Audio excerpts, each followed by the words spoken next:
The following presentation is brought to you by Trumbull Photo, Film, and Commercials, the best source for high-quality photography, videography, and video marketing.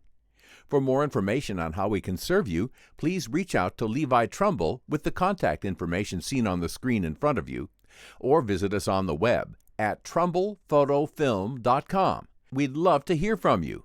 Thank you and enjoy. Good evening, ladies and gentlemen. This is Whiteside speaking. I'd like to welcome everyone to this presentation of Urbana High School's The Man Who Came to Dinner. Before we get started, there are a few list of demands I need to make in order to keep me happy. First, turn off all cell phones and recording devices, as they are distracting to the performers and to the audience members sitting around you. The audience paid to see me in all of my glory. Also, please silence your crying child. I have no time for that. And if you must leave, go up the aisle, and for goodness sakes, please do so quickly. And do not let those doors slam behind you, as it does give me a headache. This presentation is brought to you by our presenting sponsor, Frederick Motorsports. Now, enjoy the show.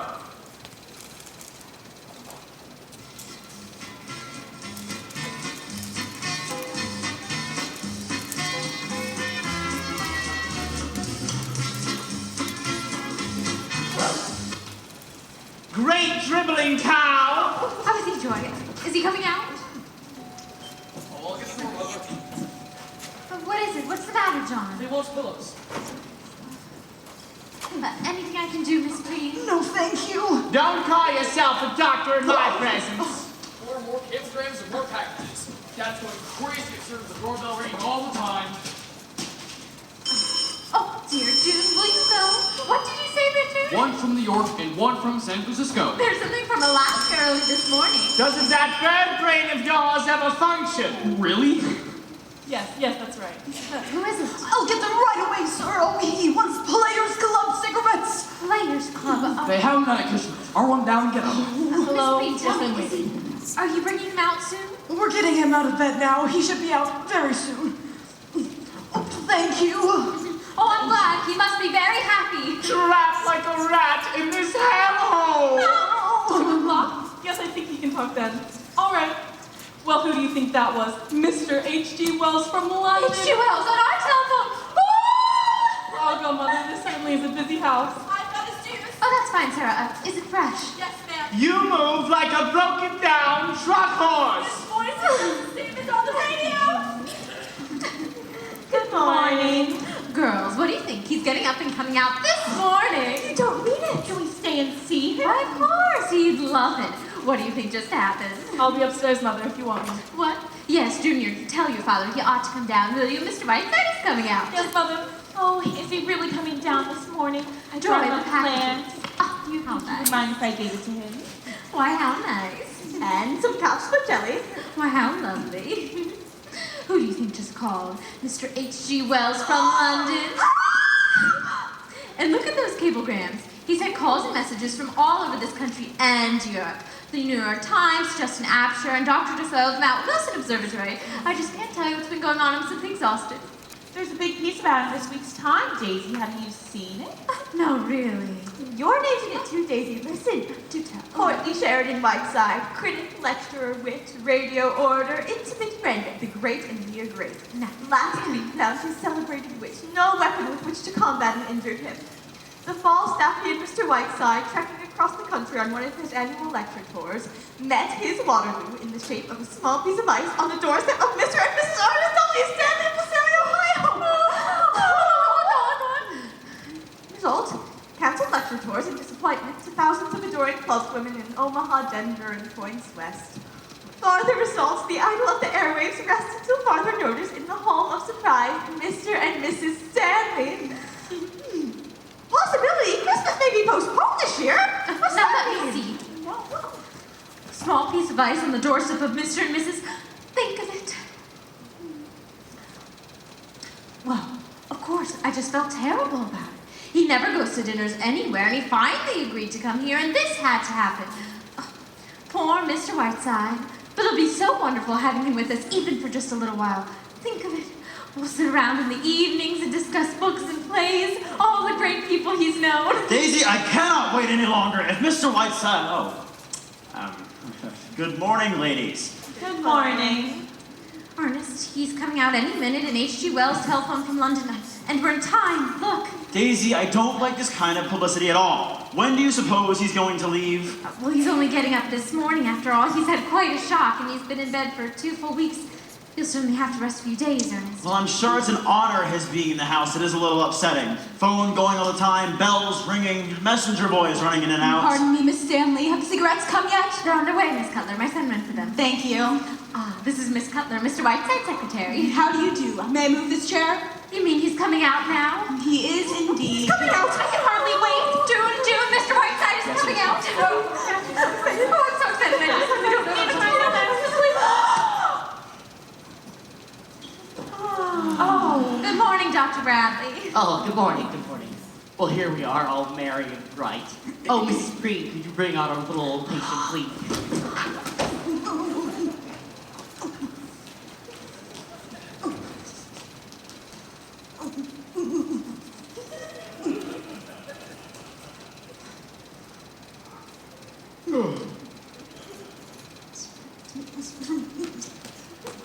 I may vomit. Good morning, Mr. Whiteside. I'm Mrs. Ernest Stanley, remember? And this is Mr. Stanley. How do you do, Mr. Whiteside? I hope you are better. How do you do? I'm suing you for $150,000. How's that? What? I said I'm suing you for $150,000. You mean because you fell on our steps, Mr. Whiteside? Samuel J. Leibowitz will explain it to you in court. Who are those two harpies standing there like the kiss of death? Oh dear, my gosh, what jelly! Made from your own foot, I have no doubt. And now, Mrs. Stanley, I have a few small matters to take up with you. Since this corner druggist at my elbow tells me that I shall be confined to this moldy mortuary at least another 10 days, due entirely to your stupidity and negligence, I shall be forced to carry out my matters as best I can. I shall require the exclusive use of this room, as well as that drafty sewer, which you call the library. I would no one come in or out while I'm in this room. What do you mean, sir? We have to use the stairs to get to our rooms, Mr. Whiteside. Isn't there a back entrance? Why, yes. Then use that. I shall also require a room for my secretary, Miss Cutler. Let me see. I shall have a great many incoming and outgoing calls, so please, do not use the telephone. I sleep until noon and must have quiet throughout the house until that hour. There will be 5 for Mr. Whiteside, I'm going to interrupt you for a moment. You may not, sir. Will you take your clammy hands off my chair? You have the touch of a sexed-off cobra. And now, will all of you please leave quietly, or must I ask my secretary to pass among you with a baseball bat? Oh, well, goodbye, Daisy. We'll call you. Oh, no, we mustn't use the phone. Well, we'll see you then. Now look here, Mr. There's Whiteside. nothing further to discuss, sir. Considering the damage I have suffered at your hands, I'm asking very little. Good day. I'll call you from the office later, Daisy. Not on this phone, please. Ha. Here is the menu for lunch. Oh, but I've already ordered lunch. It will be sent up to you on a tray. I'm using the dining room for my guests. Where are those cigarettes? Why, my son, he, I don't know. Sarah? Here's the menu for lunch. I have mine upstairs on a tray. Young lady, I cannot stand indecision. Will you either go up those stairs or come down them? Oh, good morning, Mr. Whiteside. Here are those cigarettes. Sorry, it took me so long. I had to go to 3 different stores. You were gone long enough to have a baby. Oh. Is there a man in the world who suffers as I do from the gross inadequacies of the human race? Where are you going? Go in and read the life of Florence Nightingale and learn how unfit you are for your chosen profession. Well, I think that I can safely leave you in the capable hands of Mrs. Cutler over here. Shall I pop back in this afternoon? If you do, I shall spit right in your eye. Oh, what a sense of humor you writers have. Oh, it's probably not worth mentioning, but I've actually been doing a little bit of writing myself, about my medical experiences, Might you know? be spared nothing. Mr. Whiteside, would it be too much to ask if you were just to glance over it, while you're trapped? I think I might have a copy with me in here somewhere. There it is. Oh my gosh, okay. 40 years an Ohio doctor. Well, I shall drop everything. Thank you very much, Mr. Whiteside. I'll see you on the morrow. Keep that hip quiet and, don't forget about the little pills. Bye-bye. Thank you very much, Mr. Whiteside. Why? Oh, Maggie, will you take 40 years below the navel, or whatever it's called? Well, I must say you have certainly behaved with all of your accustomed grace and charm. Look here, Puss, I'm in no mood to discuss my behavior, good or bad. I have no desire to cross this cheerless threshold. I was hounded and badgered into it. I now find myself, after 3 weeks of racking pain, accused of behaving without charm. I mean, what would you have me do? Kiss them? Very well, Sherry. After 10 years, I should have known better than to try to do anything about your manners. But when I finally give up this job I made to try to book about it all, through the years with Prince Charming. Listen, Repulsive. You are tied to me with an umbilical cord made of piano wire, and now we may discuss the subject of my charm, for which incidentally I'm paid $1,500 per appearance. Possibly we can go to work. Oh no, we can't. Yes? My name is Harriet Stanley. I know that you are Sheridan Whiteside. I saw this holly framed green against the pine trees. I remembered what you had written about Tess and Jude the Obscure. It was the nicest present I could bring you.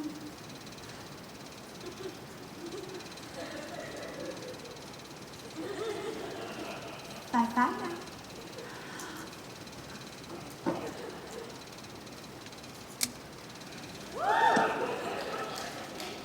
For God's sakes, what the hell was that?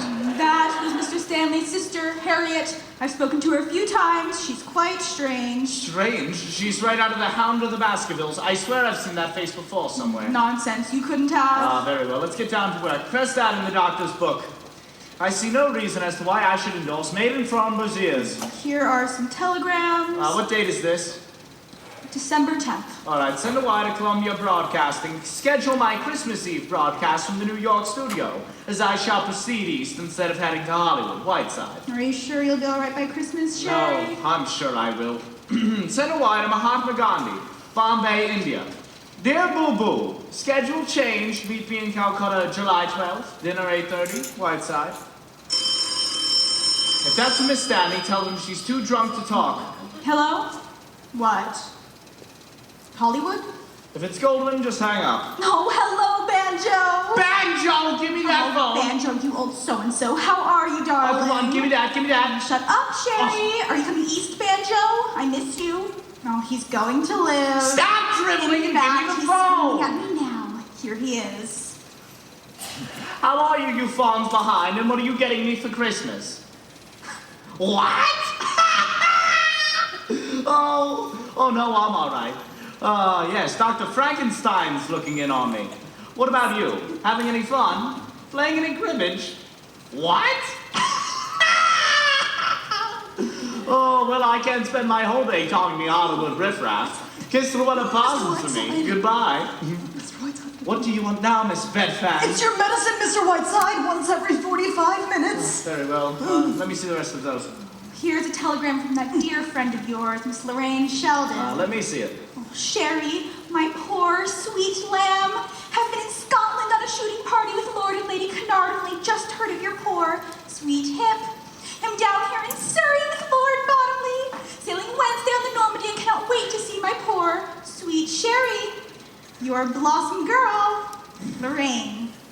In the words of the master, I may vomit. Don't be bitter, Puss, just because Lorraine is more beautiful than you Oh, are. Miss Sheldon is a very fair example of that small yet vicious circle you move in. Pure sex jealousy, if I've ever heard it. Now, who are the rest of those from? Lorraine Sheldon, Lord Bottomley, my Aunt Fanny. If these people intend to have their friends using the front doors... What do you want them to do? Use a rope ladder? I will not have a lot of mildewed pus bags rushing in and out of this house. Well, I am. Good morning, John. If there nobody's home, the Stanleys have been arrested for white slavery. Go away. Good morning, Mr. Whiteside. I'm Bert Jefferson from the Saley Journal. Oh, really? Get rid of it. I'm sorry, Mr. Whiteside is seeing no one. Really? So will you please excuse us? Good day. Mr. Whiteside seems to be sitting up and taking notice. I'm afraid he's not taking notice of the Massalia Journal. Do you mind? You know, if I'm going to be insulted, I'd like it to be by Mr. Whiteside himself. I never did like carbon copies. Touche. And a Massalia too, Maggie dear. Will you please leave? How about an interview, Mr. Whiteside? I never give them. Go away. Mr. Whiteside, if I don't get this interview, I lose my job. That would be quite all right with me. Now you don't mean that, Mr. Whiteside. You used to be a newspaper man yourself. You know what editors are like. Well, mine's the toughest one that ever lived. Well, you won't get around me that way. If you don't like them, simply get off the paper. Yes, but I happen to think it's a good paper. William Allen White could have gotten out of the Emporia, but he didn't. You have the effrontery in my presence to compare yourself to William Allen White. Only in the sense that White stayed in the Emporia. And I want to stay here and say what I want to say. Such as what? Well, I can't put it into words, Mr. Whiteside.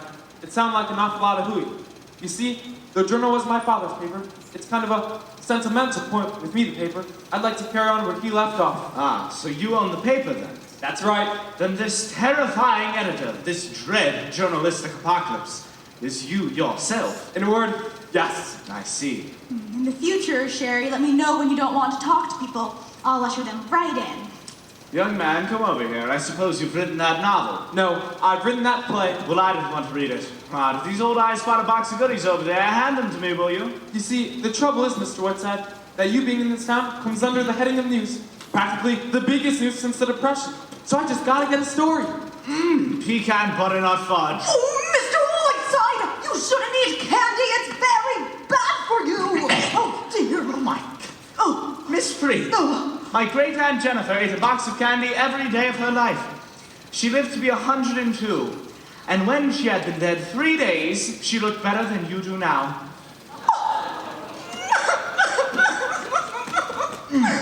So, young man, what were you going to say? Well, I can at least report to my readers that chivalry is not yet dead. We won't speak of it. Maldan's wondering with your pretty ways, what would you like to know? Well, how about a brief talk on famous murders? You're on 30 on murder as a fine art. My dear boy, when I talk about murder, I get paid for it. I made more money out of the Snyder Gray case than the lawyers did. So don't expect to get it for free. Well then, what do you think of Massalia? How long are you going to be here? Where are you going? Things like that. Very well. A, Massalia is a town of irresistible charm.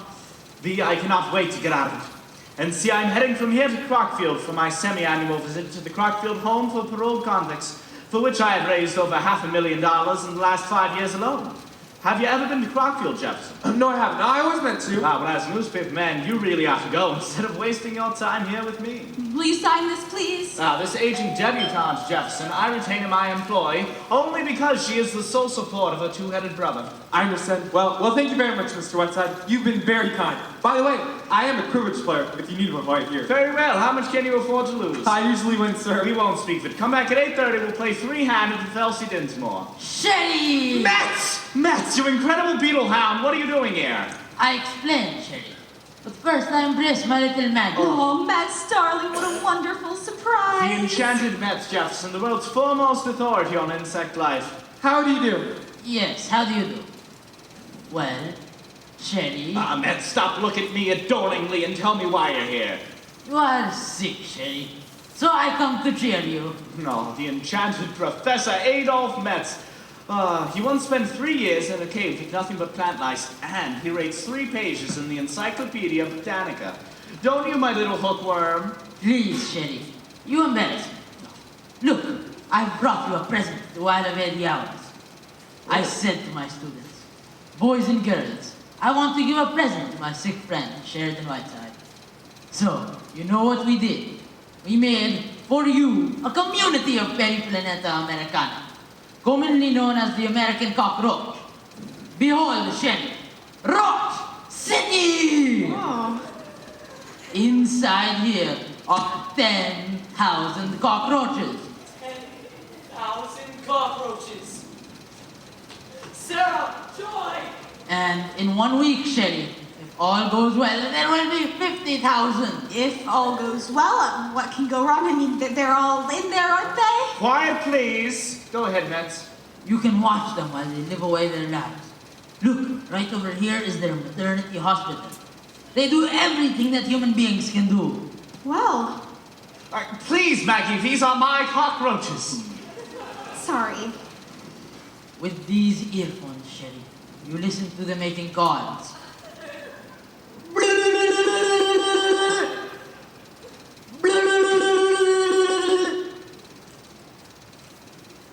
There are microphones one's outside. Listen, please.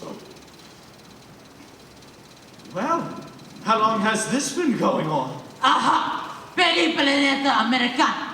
There are cockroaches in this house. I beg your pardon. Mr. Whiteside, I don't know who this man is, but I will not stand here Then and let him... go upstairs. Ah, these must be my luncheon guests. Mets, you're staying the day, of course. Yes, sir. Jefferson, stay for lunch. Glad to. Maggie, go in and tell them there will be 2 more. Come in, Baker. All right, get on in here, Max. Come on, let's go. Here, Jefferson, are the fruits of that humble Valentine. These men, now serving the final terms of their prison sentences, have chosen to enter the ivy-covered walls of Crockfield to learn a little from me of its tradition. Gentlemen, I envy you of your great adventure. The first one here, I believe, is Henderson, the hatchet fiend. Always chopped him up in a salad bowl, remember? Oh, yes, I remember. The extra meat always makes the salad better. Lunch is ready, Mr. Whiteside. Sarah made the salad fresh from the garden. Did she now? All right. I don't believe I met you 3. Come and introduce yourselves. Hi, I'm Simple Sally, and I laugh at my dying victims. Hi, I'm Cutting Courtney, and I always make sure to chop them into small. Hi, my name's Millie, and I kill rich people. By the way, what a nice house you have here. Good, let's go right in, gentlemen. May I help you? Ah, very well, thank you. We're having chicken livers, tetrazzini, and cherry scoopline for dessert. I hope every little tummy is aflutter with gastric juices. Sounds delicious. John, close those doors. I don't want a lot of people prying on their bedders. Yes, sir.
Mr. Whiteside.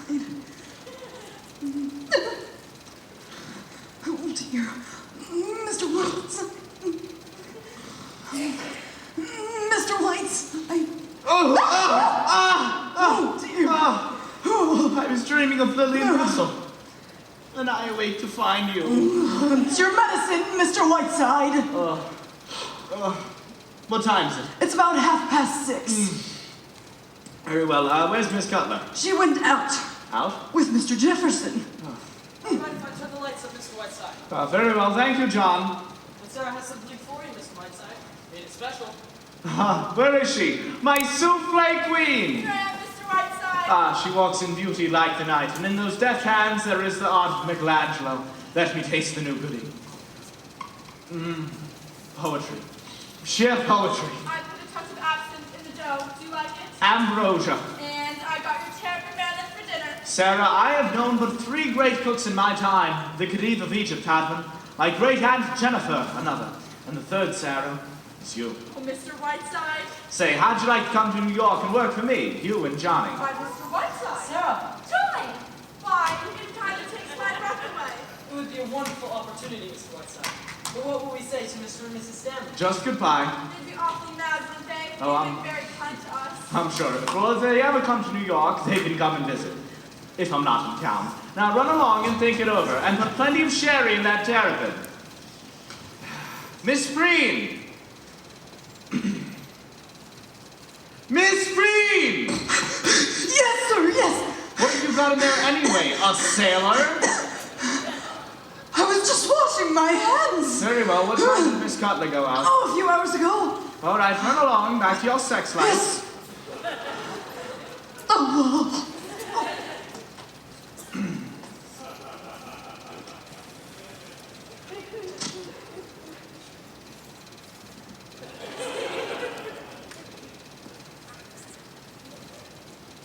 Mr. Whiteside. May I show you some mementos of the past? I somehow feel that you would love them as I do. Say, Miss Stanley, have we met somewhere before? Oh no, I would have remembered.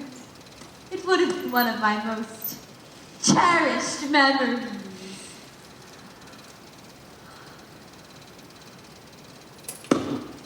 Like these. Look, here I am with my first sweetheart under our lovely beechwood trees. I was 8 and he was 10. I have never forgotten him.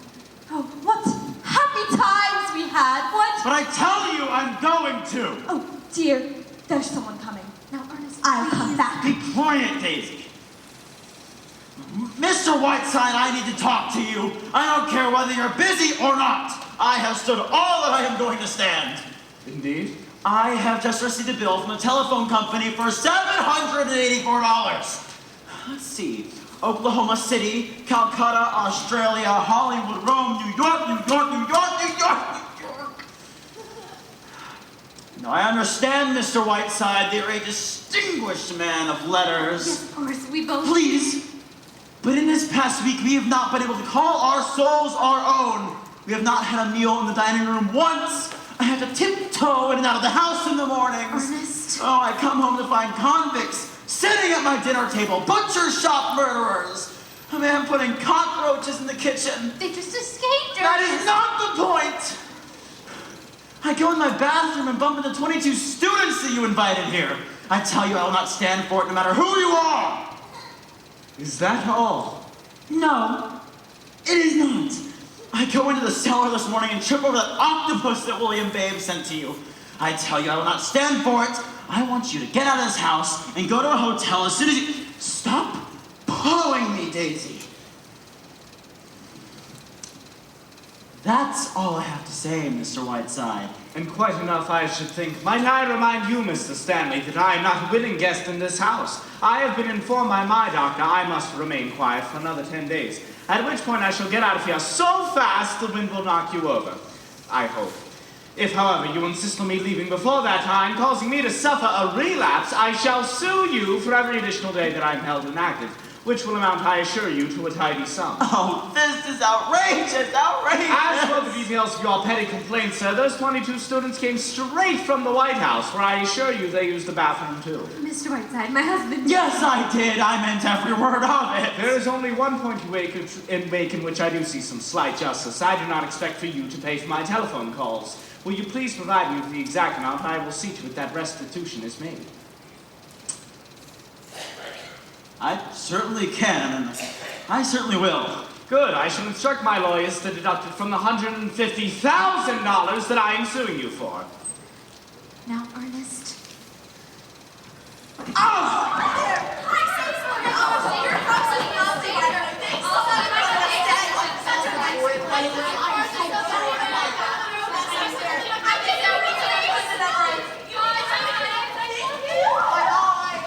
And I'll thank you not to trip over that octopus, which once belonged to Calvin Coolidge. Now... God! Now, God! you mustn't get excited. Remember, Mr. Whiteside is a guest here! Hello, operator dear. Can you give me the Massalia Journal, please? Hello, Journal. Is a Mr. Jefferson there? Well, what time did he go out? No message. Hey, come here, you two. Come on, come on. I am by nature a kind and gracious person. If I veer at it, it is on the side of kindness and amiability.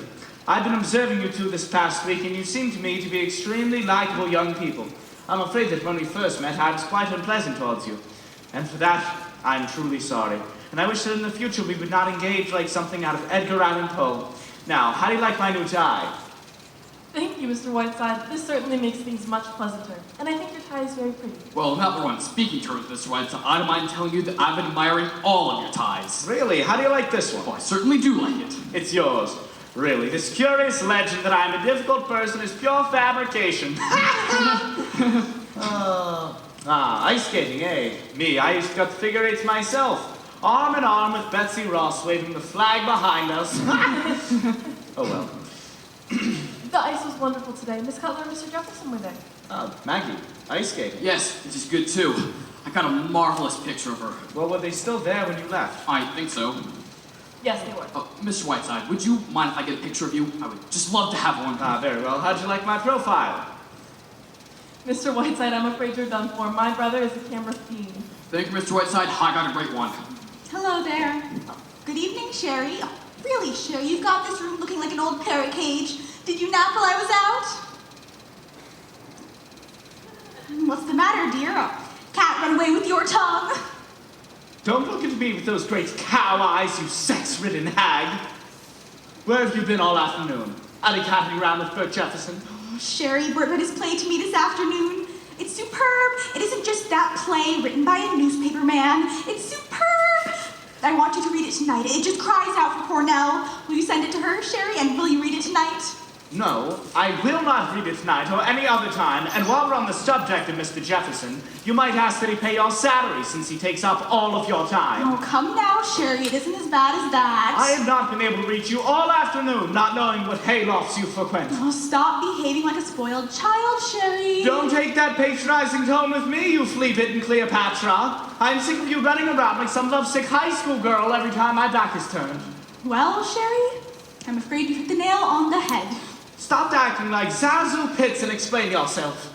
I'll make it quick, Sherry. I'm in love. Nonsense. This is merely delayed puberty. No, Sherry, I'm afraid this is it. You are going to lose a very excellent secretary. You are out of your mind. Yes, I think I am a little, but I'm a girl who's waited a very long time for this to happen, and now it has.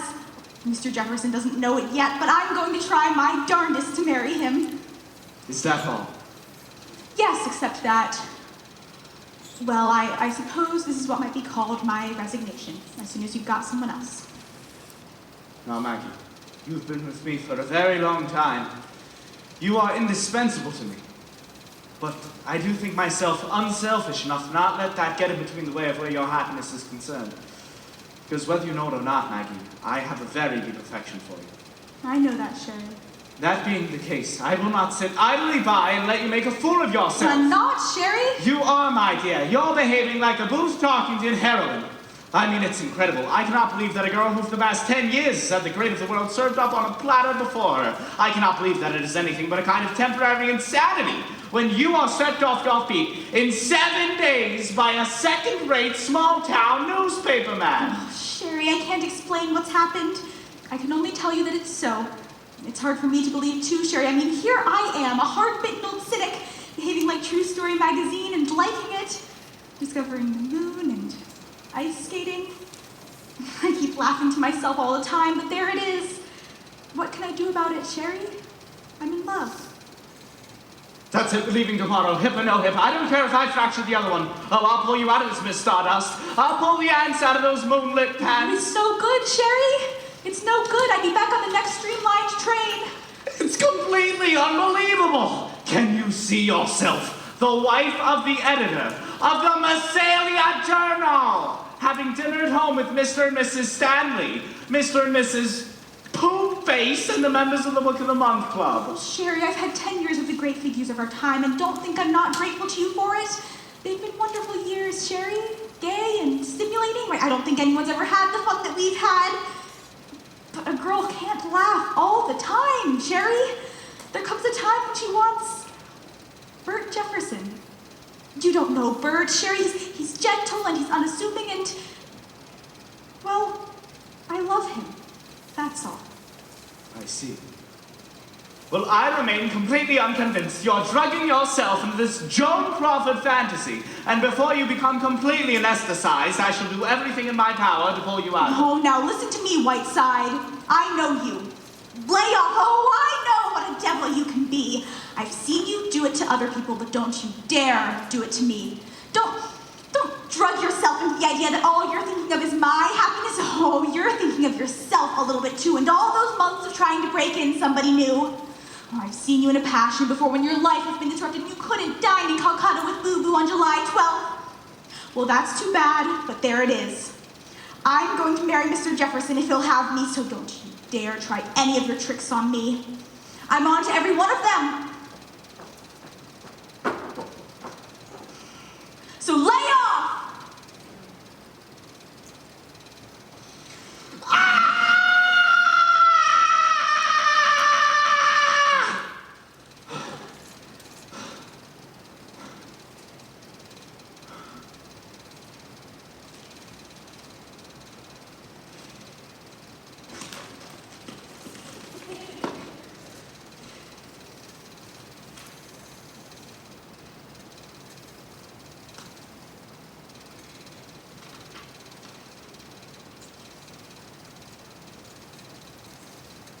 Oh.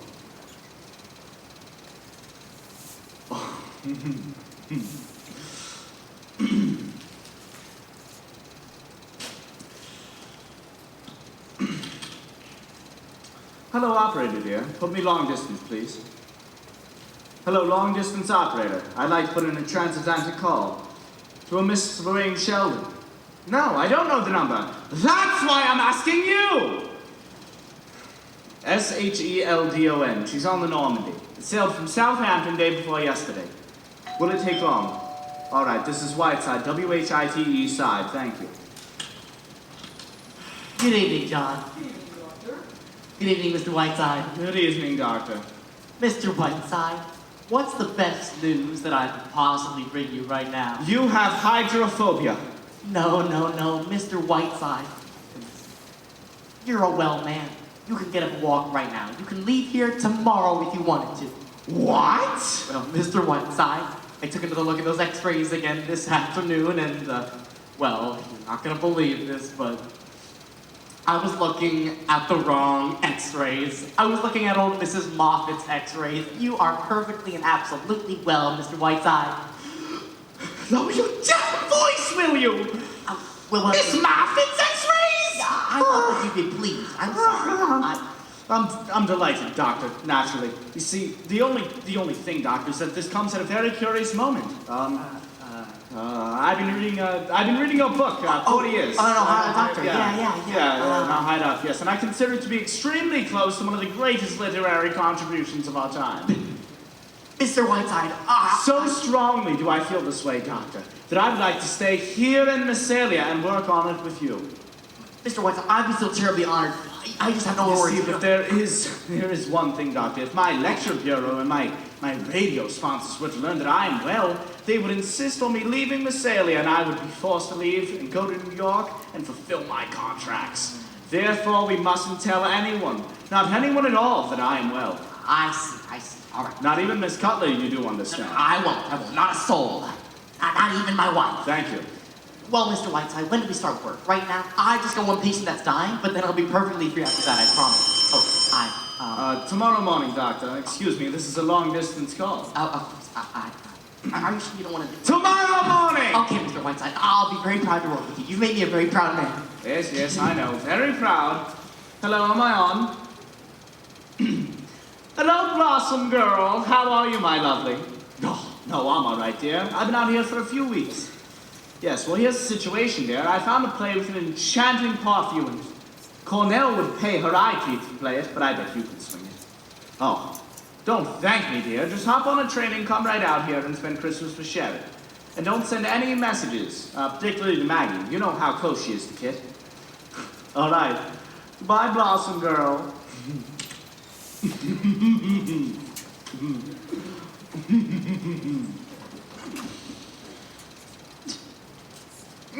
God, Miss Priam, you look radiant this evening. Oh, Mr. Woods. Oh, you. Oh, dear.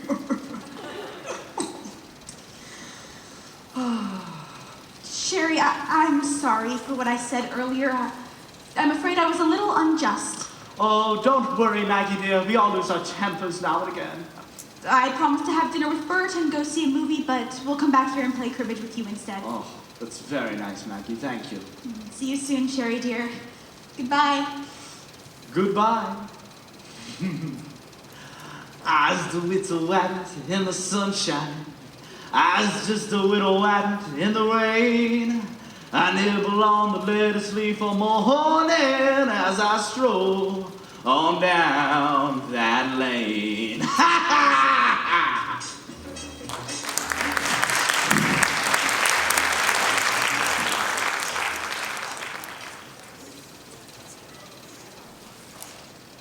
Mr. Whiteside's got even more presents upstairs than in the kitchen. He's getting them. Oh, thank you, John. My, look at all these presents. I can hardly wait for tomorrow. One of them's all about me. Will Mr. Whiteside open them, Miss Cutler? Well, John, you see, Christmas is Mr. Whiteside's personal property. He invented it and it belongs to him. First thing tomorrow morning, Mr. Whiteside will open each and every present and there will be the goddamnedest fuss you ever saw. Look who he's got presents from. Clark Gable, Jesse Owens, Joan Crawford, Franklin Roosevelt. Mr. Whiteside's tree is so beautiful. Mr. and Mrs. Stanley Hudson that they're bringing up. You can hardly undress at night. Good evening, John. Good evening, Mr. Jefferson. Merry Christmas. Hello, Maggie. Merry Christmas, Sarah. Merry Christmas, Mr. Jefferson. Say, business is good, isn't it? My, what a little quiet blackmail and a weekly reorder can give you. What did his sponsors give him? They got a full year supply of their product, cream of mush. Well, he'll send it right back to them. Over there. Look, I'll come clean. Under the influence of God knows what, have I decided to buy you a Christmas present. Why, Mr. Jefferson, sir. Only I'd like you to see it before I throw away my hard-earned money. Can you run down top of me and take a look at it? Bert, this is very sweet of you. I'm quite touched. What is it? I can't wait. Say, do you think I'm going to tell you? Come down and see. All right.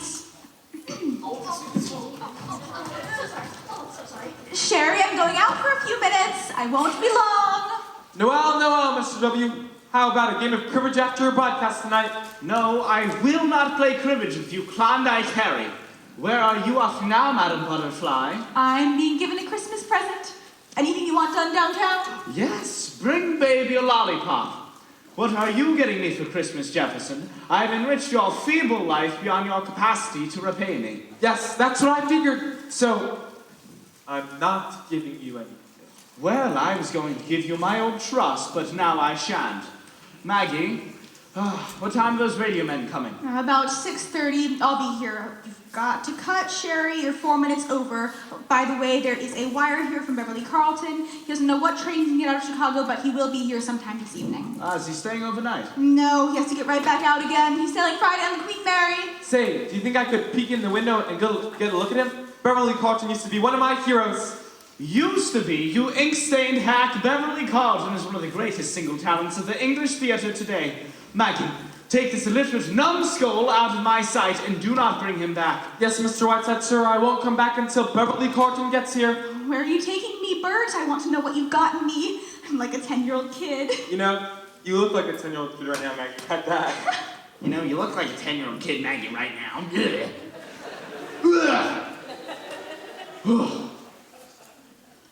Hello, this is Massalia 32. Can you give me the Mansion House, please? Hello, Mansion House. Has a Miss Lorraine Sheldon arrived yet? She hasn't, eh? All right.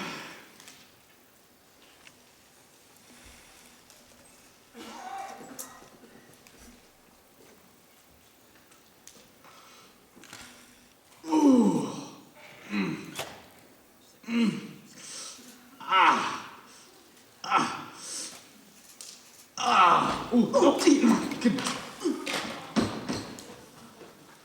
God, Miss Preen, what do you want coming in like that? No, but I wasn't coming in, I was coming out. Miss Preen, you are obviously in this room. That is true, isn't it? Yes, it is. Therefore, you must have come in. Hereafter, please knock. There's some expressmen here at the crate, Mr. Whiteside. I told them to come around front. Thank you, John. Miss Preen, don't just stand there. You look like frozen custard. Go away. Oh, what's this, John? Who's it from? It's from Admiral Richard E. Byrd, say. Really? The Americans were beating her right on top. Move those nuts are loose. Oh, thank you. Oh, really? 1, 2, 3, 4 penguins? And to be fed only whale blubber, eels, and cracked lobster. Oh. They got Coca-Cola this morning. You know, they do make the most entrancing companions, John. Take him into the library with me, and better tell Sarah to order a couple dozen lobsters. Yes, sir.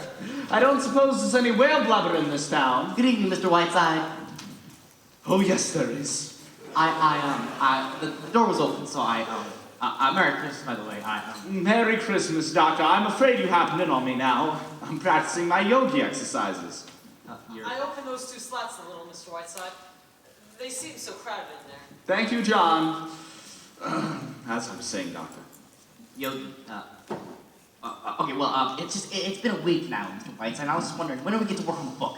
Good evening, Mrs. Greenheim. Good evening, Dr. Bradley. Dr. Bradley, perhaps I'm not well, but when I opened this door, I thought I saw a penguin with a thermometer in its mouth. Have those pesky little penguins gotten out of their crate? Penguins? Did you say penguins? Penguins. Okay, that's Mr. Whiteside, that's an actual penguin. Doctor, capture him, please. Capture the penguin. Capture the penguin. Just get him now. Mr. Whiteside, what did I do? Miss Green, go to the library and entertain them. Entertain the penguins. Okay, yeah, go to the library. Go to the library. Okay, those are our Entertain. He's got a big bump on his forehead. Oh, why isn't that too bad? Oh, good morning, Mr. Whiteside. Hello, Dickie, my Mr. boy. Whiteside, will you maybe have some time later that we can work on the book? I'm really anxious. Doctor, I'm not right now. I'm very busy. All right, Mr. Whiteside, I'll just wait here. Dr. Bradley is the greatest living argument for mercy killings. So, how'd you like a candid cam shot of my left nostril this morning? Oh, I'm all socked up my nose, but have you gotten to take a look at some new ones I've taken? As a matter of fact, I have, Richard. Why, these are splendid. I mean, they're as good as anything by Tracy Ellis Gus. Say, I didn't know it was as good as that. I just like take pictures, that's all. No, Richard, 'tis real Austrian. I mean, this is what you ought to do. Just get on a train and get off wherever it stops. Galveston, Mexico, Singapore, and just take millions of pictures. Terrible pictures. Wonderful pictures. Everything. Say, wouldn't I like to know? If I could do that, I would be the happiest guy in the world. Well, why can't you do it? If I were your age, I'd do it like a shot. Oh, well, you know why. Dad. Richard, do you really want to do this more than anything else in the entire world? I certainly do. Then do it. Good afternoon, Mr. Whiteside. Hello, June, my lamb. I'm afraid it's up to you, Richard. I guess it is. Well, thank you, Mr. Whiteside. You've been swell, and I'll never forget it. June, are you coming upstairs? In a few minutes. Well, knock on my door, will you? I want to talk to you about something. Yes, I will. Mr. Whiteside, could I talk to you for a few minutes? It's important. Of course, June, my lamb. I think it's about your young Lothario, at the factory. Yes, I just can't seem to make Father understand. It's like talking to a blank wall. He won't meet him, he won't even talk about it. What are Sandy and I to do, Mr. Whiteside? We love each other. June, my lamb. I'd like to meet this young man. Would you, Mr. Whiteside? Would you? He's outside now. He's in the kitchen. Good. Bring him right in. Mr. Whiteside, he's a very sensitive boy. You will be nice to him, won't you? Damn it, June. When will you learn that I'm always kind and courteous? Bring that idiot in. Sandy! Here he is, Mr. Whiteside. This is Sandy. Hey, how do you do, sir? How do you do? If I've been correctly informed by June here, you two babes in the woods have quietly gone out of your minds. There's another name for it. It's called love. Oh, well then you've come to the right place. Dr. Sheridan Whiteside, broken hearts mended, brakes relined, hamburgers, go right ahead. Well, June has told you anything at all, Mr. Whiteside, the jam we're in. You see, I work for the labor union. I'm an organizer, and I've been trying to organize the men in Mrs. Stanley's factory, and Mrs. Stanley's been pretty sore about it. I'll bet.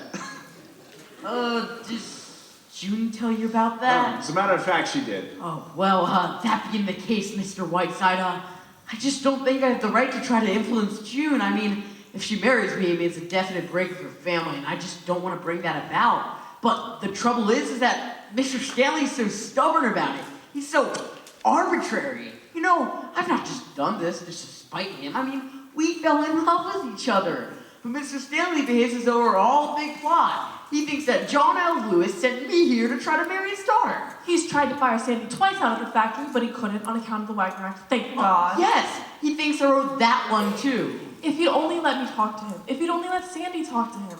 Well, we've gone over all that, June.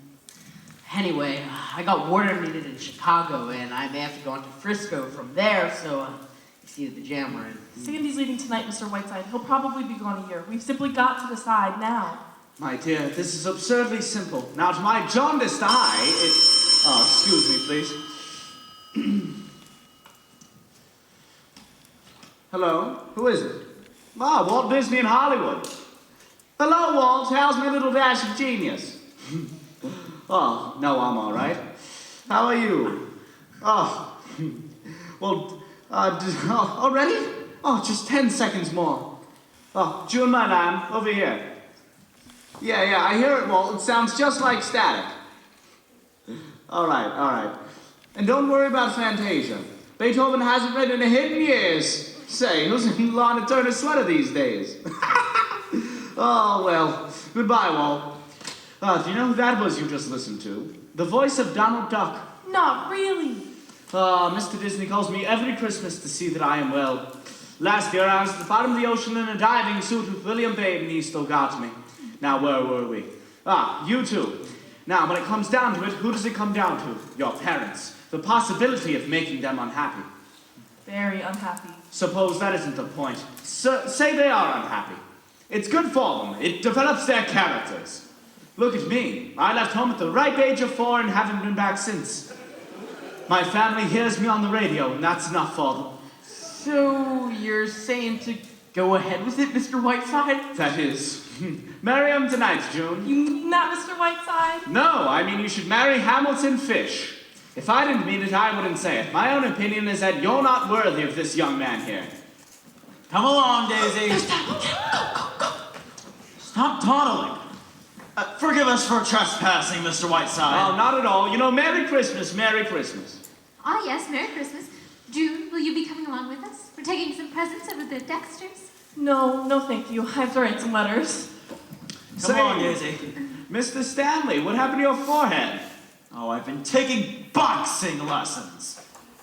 Merry Christmas, Mr. Whiteside. Come along, Daisy. Oh.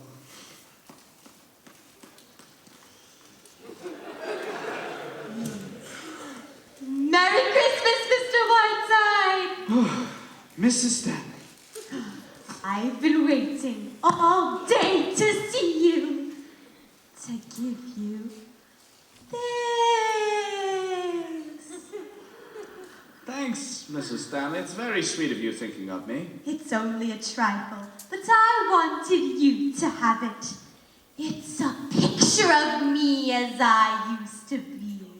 It was taken on another Christmas Eve, many years ago. Don't open it until the stroke of midnight. Will you?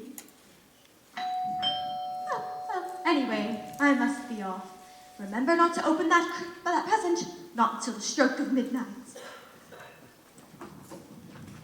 Hello, this is the Stanley residence, isn't it? Yes, it is. Will you tell Mr. Whiteside Miss Sheldon's here to see him? Oh, Lorraine, my blossom girl! Sherry, my sweet. Oh, my darling, look at that poor, sweet, tortured face.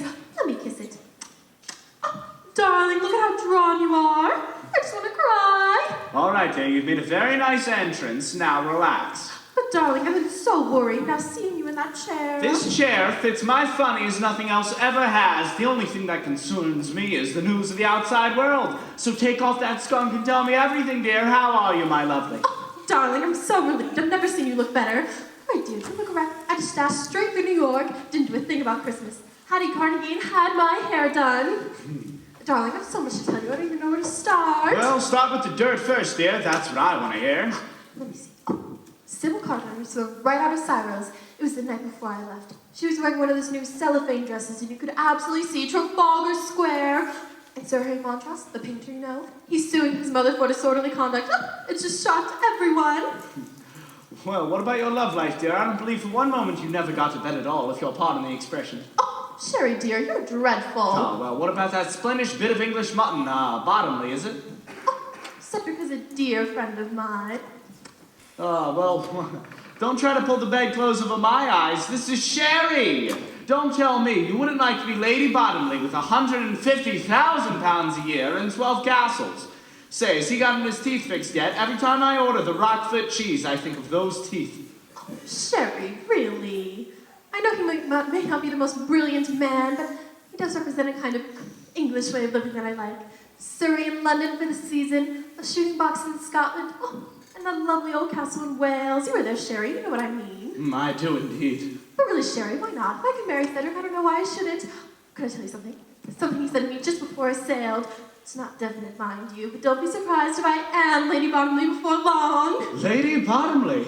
Won't Kansas City be surprised? However, I shall be a flower girl and give the groom an iron toothpick as a wedding present. Well, dear, let's hear some more of your skullduggery. Well? Mr. Whiteside, are you... No, Doctor, I'm very busy right now. Who's that? Oh, she's fixing the plumbing. Go right ahead, dear. But darling, what about the play? I've been so excited ever since your phone call. Where is it? Where can I read it? All right, well, here's the situation, dear. There's this young newspaper man here in town, and he's given me the play with the understanding that I take her to Catherine Cornell, and God knows I feel disloyal to Kit. Sherry. Well, I've done this much, and there you are. You'll meet him, and that's that. Just get him to take you out to dinner and work your way around to the play. Good God, I don't need to tell you how to do this. How'd you get all those other parts? Oh, Sherry, really? Well, I'm very grateful for you. Does he know I'm coming, Mr. Jefferson, I mean? No, you're just in here visiting me. Come back, and I'll let Mr. Jefferson on tap. Now run along, Blossom. Well, I will go back to the hotel and change into something more attractive. I just dropped all my bags and ran straight out here to see you. Oh, well, come back, get into your working clothes, and come spend Christmas with Sherry, and I'll have Mr. Jefferson on tap. By the way, I received a telegram earlier from your old friend and co-star, Beverly Carlton. He's playing us a flying visit tonight. Really? Beverly? I thought he was being glamorous again on a tramp steamer. Oh, Lorraine, dear, you mustn't be bitter because he got better notices than you did. Oh, no, I don't read notices. I just simply wouldn't care to act with him again, that's all. He's not staying here, is he? I hope not. No, he's just coming and going. Say, that new diamond clip, dear, that's a new bit of loot, isn't it? Darling, haven't you seen this before? Cedric gave it to me for his mother's birthday. Oh, she was simply furious. Now, dear, I do have a taxi waiting outside as I'm going to get back here. Sherry, what do you think? I've just been given the most beautiful... Oh. Hello, Maggie, dear. I knew you'd be around here someplace. How are you? Blossom Girl just dropped in out of the blue and surprised us for Christmas. Isn't that nice? Hello, Lorraine. Is that Bert? Mr. Bert Jefferson, everyone. Lorraine, young newspaper man. How do you do, Miss Sheldon? Oh, and how do you do? I didn't quite catch the name. Jefferson? That's right, my pet. Why, Mr. Jefferson, you don't look like a newspaper man. You don't look like a newspaper man at all. Really? I thought it was written all over me in neon lights. Oh, no. I would have thought you were an aviator, an explorer or something. Something the same kind of dash about them. Why, Mr. Jefferson, your town gives me the most gracious feeling. Tell me, have you lived here all your life? Practically. If you wish to hear the story of his life, Lorraine, kindly do so on your own time. Maggie and I have work to do. He's the world's rudest man, isn't he? Can I drop him, Mr. Jefferson? I'm staying at the mansion house, I think it's called. Thanks, but I've got my car. Suppose I drop you. Oh, that would be lovely. I'll send my taxi right off. See you in a bit, Sherry. Bye, Maggie. Goodbye, Maggie. I'm invited back for dinner, am I not? Yes, I always feed the needy during Christmas. Now stop oozing out and get out. Come along, Mr. Jefferson. I want to know a good deal about this town, and I want to know a good deal about you, too. So, Maggie, dear, how much did those radio men say they wanted out? 4 minutes, was it? That's right, 4 minutes. She's looking very well, isn't she? What's that? Who? The Countess D. Pushover. Quite a surprise, wasn't it? Her dropping in. Yes, it was. She must have gone through New York like a dose of salts.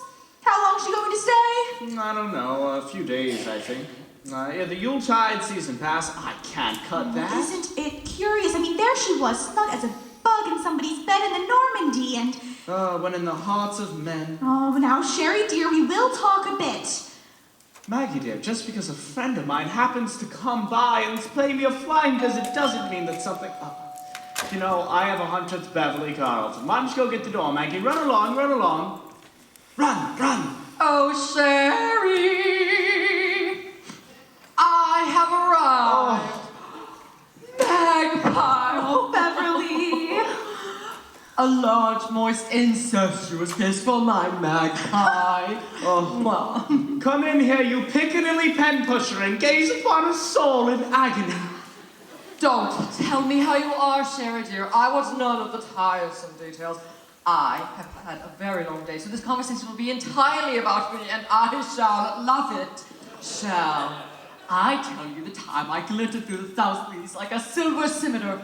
Or would you rather hear how I frolicked through Zambezia, gallivanting around with the Major General's daughter, and finishing a play in the same time?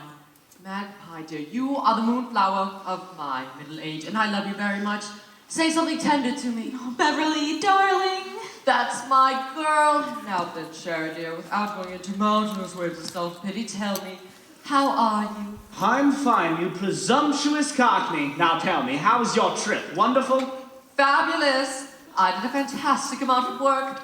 By the way, did I get a glimpse of that little boudoir butterfly, La Sheldon, in a motor car as I came up the driveway? You did indeed. She's paying us a Christmas visit. Dear girl. They do say she set fire to her mother, but I don't believe it. Sherry, my evil one, not only have I created the finest comedy since Moliere, but also the best review since my last one, an operetta that frightens me, it's so good. I shall play it for 8 weeks in London and 6 in New York. That's all, no matinees. Then I'm off to the Grecian Islands. Magpie, why not you come along? Why not you desert this cannonball of fluff and come with me? Oh, Beverly, dear, be careful. You're catching me at a good moment. So, how's Hollywood, Beverly? Wonderful. I saw everyone from Adrian to Zanuck. They came to me, poor dears, as to a shrine. I was insufferably charming and ruthlessly firm in refusing $7 million for 2 minutes' work. Oh, and what about Banjo? Did you see my wonderful Banjo in Hollywood? I did. He gave a dinner for me. I arrived in white tie and tails to be met at the door by 2 bewiggered butlers who quietly proceeded to take my trousers off. I was then ushered in my lemon silk drawers to a room full of Aldous Huxley, Claudette Colbert, and Norma Shearer, amongst others. Dear, sweet, incomparable Banjo. Oh, I'll never forget that summer in Angeles when Banjo put a microphone in Lorraine's mattress and then played the record the next day at lunch. I remember it indeed. Lorraine left Anthony's by the next boat. Oh, I wish Banjo were here now. Why, what's the matter, Magpie? Is Lorraine being her own sweet, sick-making self? No, you wouldn't take her to the Grecian Islands with you, would you, Beverly? Just for me. Now, Lorraine has gallantly given up her own Christmas to spend it here with me. Oh, I knew I had a bit of dirt for all of us to nibble on. Oh, really? Mr. Whiteside, I'm sorry. I'll just... Go away, Doctor. Have you kidnapped someone, Sherry? Yes, that was Stephen Ward. Now, tell me, is this something juicy? Juicy as a pomegranate. It is the latest report from London on the winter maneuvers of Miss Lorraine Sheldon against the left flank. In fact, all flanks of Lord Cedric Bottomley. Listen. Lorraine has just left us in a cloud of Chanel No. 5. In her relentless pursuit of his lordship, she stopped only to change girdles and check her oil. She has chased him panting from castle to castle till he finally took refuge for several weekends in the gentleman's lavatory of the House of Lords. Practically no one is betting on the Derby this year. They are all making book on Lorraine. She is sailing on the Normandy this weekend, but would return on the Atlantic Liver if Bottomley so much as belches in its direction. Have you ever met Bottomley, Magpie, dear? No, I haven't. No, very good shooting today, blast it. Only 6 partridges. 4 for 4 grouse and the Duke of Sutherland. It's Bottomley down to his very bottom. A ripping debate at the House of Lords today. Old Basil spoke for 3 hours. Drops dead at the end of it. Ripping. Oh. Beverly, you're making it up. No one sounds like that. It's so good. It's uncanny. Damn it, Beverly. Why must you race out of here? I never see enough of you. You ungrateful muppet. Sherry, dear, I can only tell you that my love for you is so great that I switched trains in Chicago to spend 10 minutes with you and wish you a Merry Christmas. Oh. Mwah, mwah. My little magpie. Beverly. Mwah, mwah. And now I have just enough time for one magnificent number to give you a taste of how brilliant the whole thing is. Maggie, get that, will you? Hello? Oh, hello, Bert. Oh, well, just a minute. Beverly, would you talk to a newspaper man for just 2 minutes? I kind of promised him. Won't have time, Magpie. Unless he's behind the couch. Wait a minute. Would you see him at the station just for a minute before the train goes? Sure. Bert, go to the station and wait for him there. He'll be there in a few minutes. Bye. All right, Beverly, let's get on with this second-rate masterpiece. It's called You Are Love. Once a wandering ne'er-do-well, just a roving vagrant fellow, I came my way. Life was just a joke to tell, like a lonely Puccinello, my role was gay. Wonderful, Beverly. Superb, Beverly, the best thing you've ever written. Oh, please let me say that. Oh, come in, Westcott. Ah, the airwaves.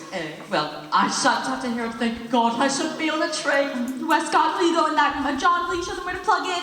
Come on, Whiteside. Say goodbye. Oh, no. Beverly, my lamb. Au revoir, Sherry. Merry Christmas. Oh, Maggie, please, I will not be pushed out of here like some baby who has to have his diapers You can changed. kiss Beverly in London on July 12th. Oh. Magpie, come get a kiss. No, Beverly, I want 1 minute. I must have it. You'll make the train. The station's a minute and a half from here. Why, what's the matter, Magpie? Go away! I'm so sorry, Mr. Whitehead. I didn't.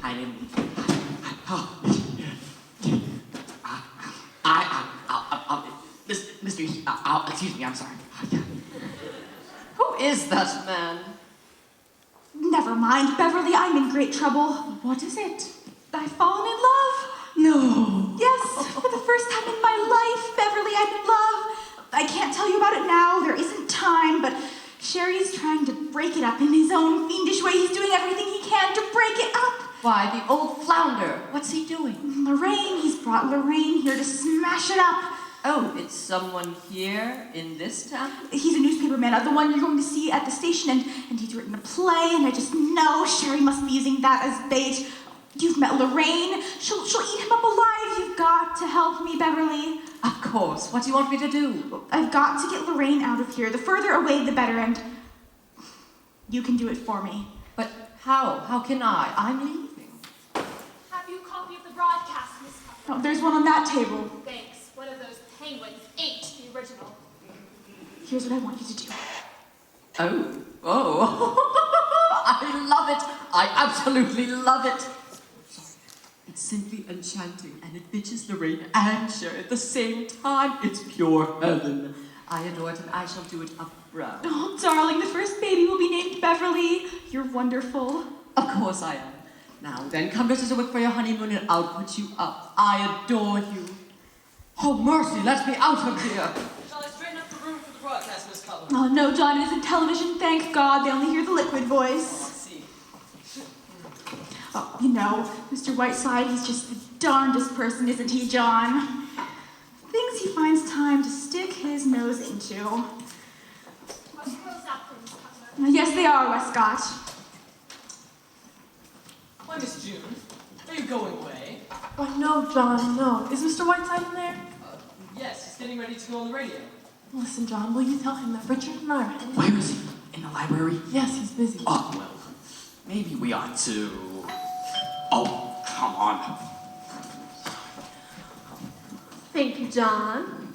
Oh, hello, dear. Where's Sherry? Inside working, he's broadcasting very soon. Oh, of course. Christmas Eve. What a wonderful man Sheridan Whiteside is.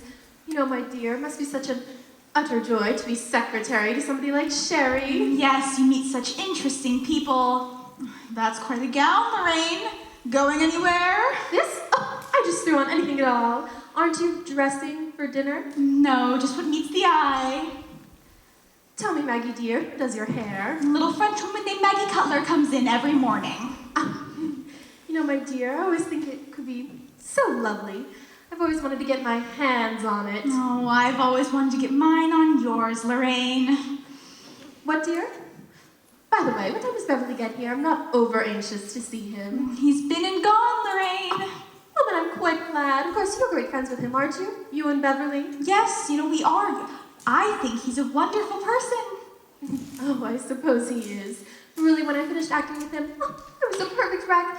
All during that tender love scene that all the critics thought were so magnificent. He kept dropping peanut shells down my dress. I wouldn't act with him again if I were starving. Tell me, Lorraine, have you found a new play yet? No, I haven't, but there was a pile of manuscripts waiting for me in New York, and I just rushed straight out here to see Sherry. Yes, it was wonderful of you, Lorraine, to just drop everything that way and rush out to Sherry's wheelchair. Well, after all, Maggie dear, what else do we have in this world but friends? That's what I always say. Everything okay? Yes, thank you. How long will Sherry be in there? Not long now. Say, did you know that Mr. Jefferson has written quite a good play? The young man that drove you to the hotel? No, I didn't. Isn't that interesting? Yes, isn't it? They put enough polish on my nails that I simply loathe. I suppose Arden has a branch in this town. Not if she has any sense. Oh, well, then I will have to bear it, but it does depress me. Tell me, Maggie dear, have you read this book? Everyone on the boat is reading it, and I simply hear you can't put it down. Well, I put it down right there. Hello? Yes? Yes, why, Miss Lorraine Sheldon, yes! She's here. There's a transatlantic call coming through for you, Lorraine. Transatlantic for me here? It's London. London? Hello? Cedric, is this you? Oh, my darling, what a surprise. How'd you know I was here? Darling, don't talk so fast. We won't stutter so. Yes, I can hear you. Yes, very clearly. Yes, so it's just around the corner. Darling, would you wait just one moment? Maggie, dear, would you mind? It's Lord Bottomley, a very personal call. Would you mind? Oh, not at all. Yes, my dearest, now tell me. Oh, darling, don't be nervous. Oh, Cedric, you don't know how I prayed for this every night on the boat, darling. Yes, 1,000 times yes. I'll get right out of here on the next boat to England. What? Oh, Cedric, don't stutter so. Oh, yes, my darling, and I love you. I'll be thinking of you every moment. Goodbye, darling, goodbye. Sherry, the most wonderful thing in the world has happened. Cedric has asked me to marry him. What? Yes, darling, just think of it. I have to get right out of here. May I come in? Yes. Can you look up a plane or a boat right out here to England? Is there a newspaper here? The Queen Mary sails Friday. Why? What's happened? Darling, the most wonderful thing in the world has happened. Cedric has asked me to marry him. Really? Well, what do you know? Isn't it wonderful? I have to get right out of here. Oh, yes, I'd be delighted to help you with that, Lorraine.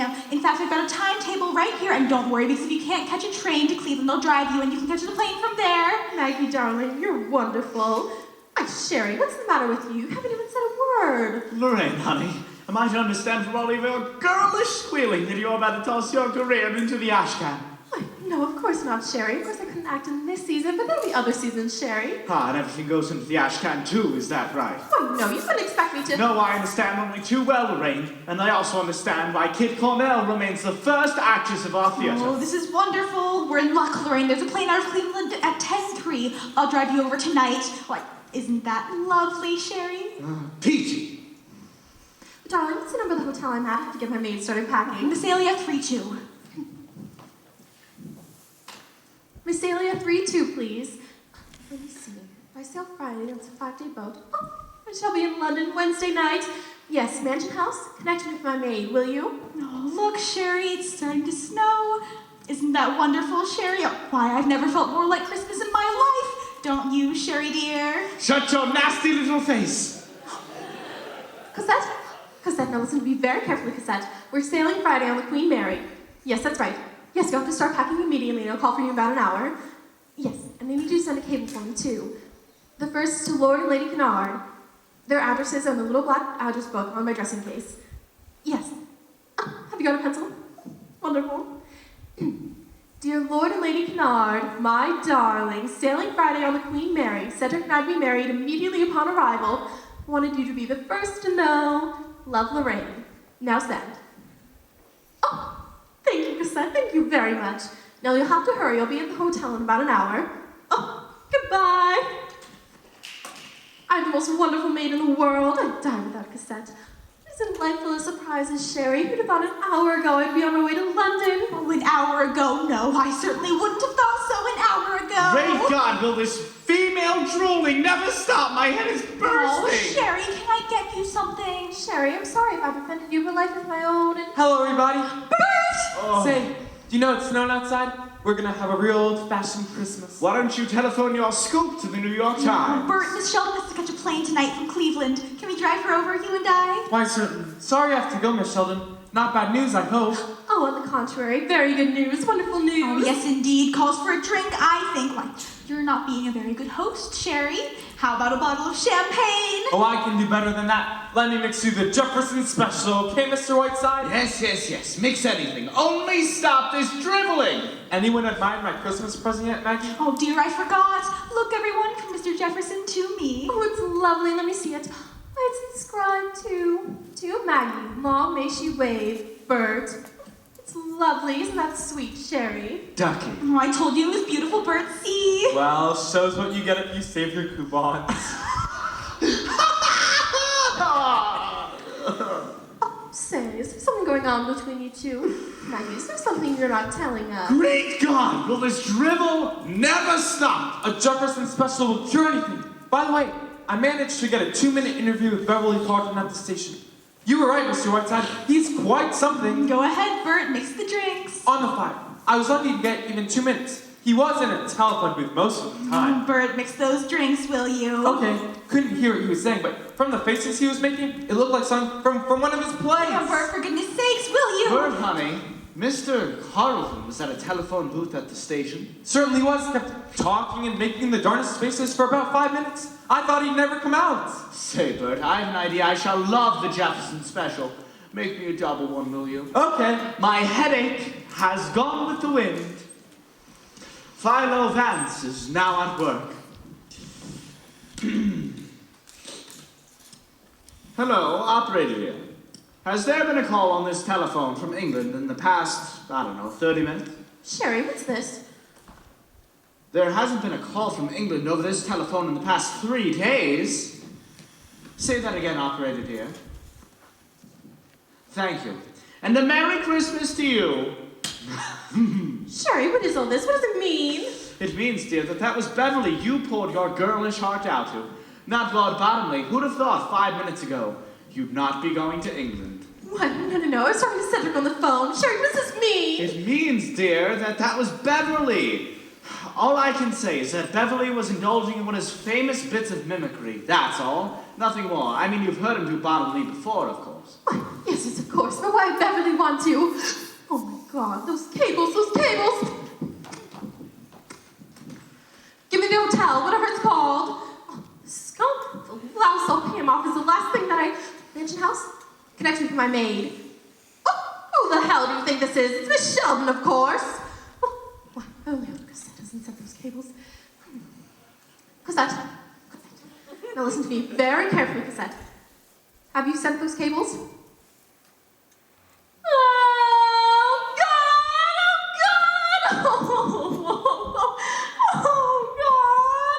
Cosette, now listen to me very carefully, Cosette. I need to send a cable to each one of those people you sent a cable to really before and tell them someone has been using my name to discard anything and everything they've heard from me. Except this, of course. How dare you? Oh, don't argue with me. Do as you're told. Oh, don't argue with me, you French bitch. Damn it, do as you're told. And unpack. We're not going. Well, take it easy, Blossom.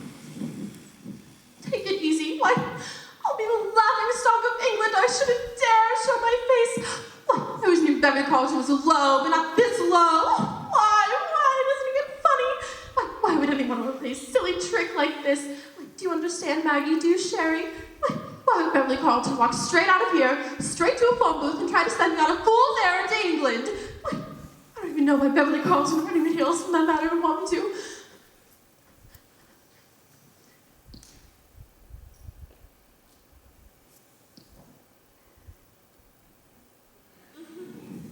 Oh, yes.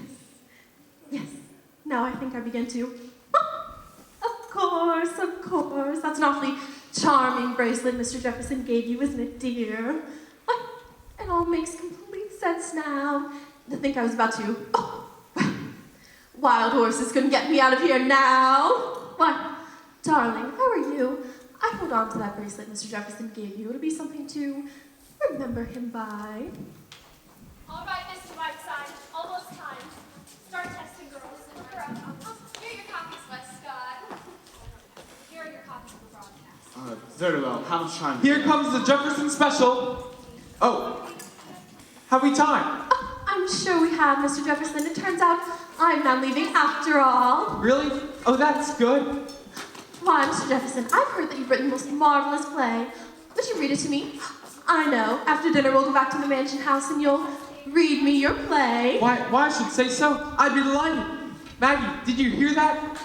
Say, I'll bet you did this. You arranged the whole thing. Well, it's the finest Christmas present you could have ever given me. Maggie! 30 seconds Maggie! waiting. Mr. Whiteside! My son has run off on a freighter and my daughter's doing an anarchist! And they say you told him to do it! This is about all. Don't you tell me to be quiet! Quiet! For God's sake, quiet! Step out of the way. All right, girls.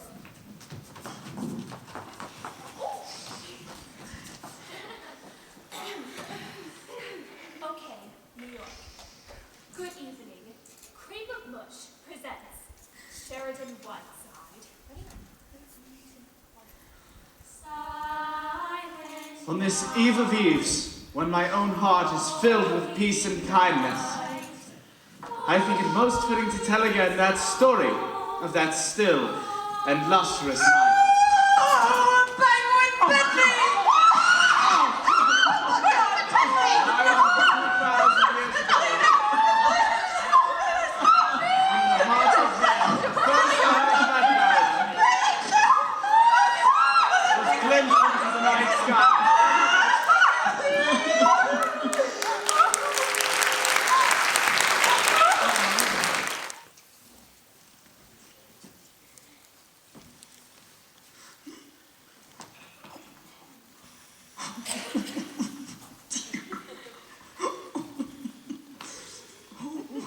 Oh dear, what's this? Sounds fragile.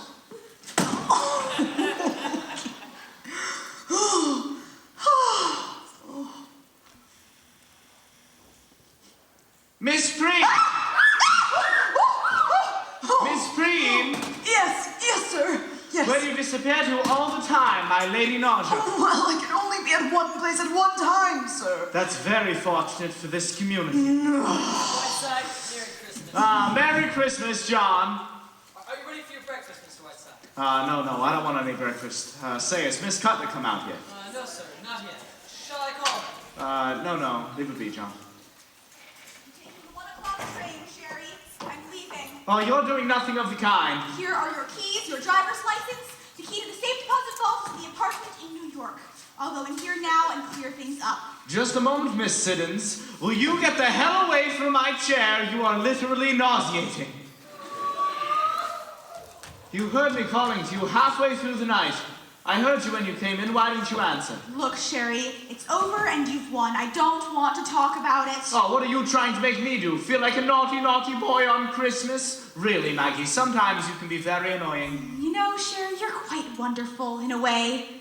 You're annoyed. Oh, I wish there were a laugh left in me. Shall I tell you something? Sherry, I think you are a selfish, petty egomaniac who would see his mother burned at the stake if that was the only way to light his cigarette. I think you would sacrifice your best friend without a moment's notice if he disturbed the sacred routine of your self-centered, paltry little life. I think you are incapable of any human emotion that goes up higher than your stomach, and I was the fool of the world for ever thinking that I could trust you.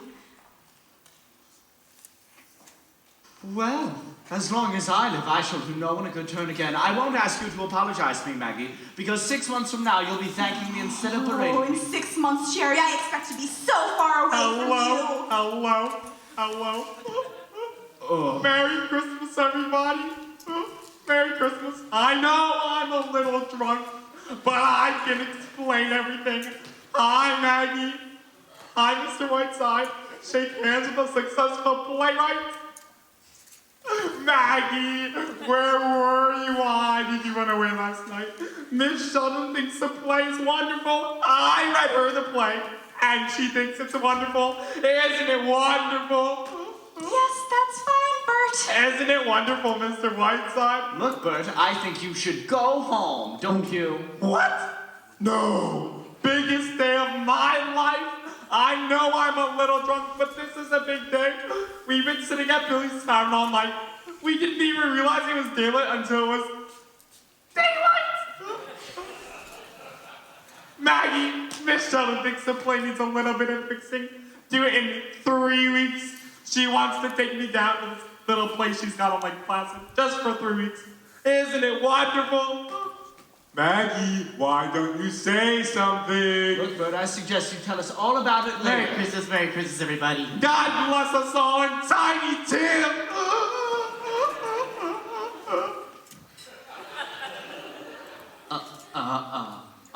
Yes, Mr. Whiteside, I thought that of making... You know what, Doc? I'm going to Lake Placid for 3 weeks. You ever heard of Lorraine Sheldon, the famous movie actress? Well, of course I Well, we're going to Lake Placid for 3 weeks. Isn't it wonderful? Yes, it is wonderful. Look, Doctor, I suggest you take Bert here and go get some coffee and breakfast. Dr. Bradley, I'm going to buy breakfast for you. Biggest breakfast you've ever had. Well, that sounds wonderful, Jefferson. You know what, Doc? Let's climb down a couple of chimneys. Well, I have a friend who doesn't believe in Santa Claus. Oh. Let's climb down his chimney and frighten the hell out of him. Are we actually... Yeah. Oh my... Are you okay? Maggie, I'm willing to forgive your tawdry little outburst and talk about this calmly. I love him so terribly. Oh, Sherry, why did you do it? Why did you do it?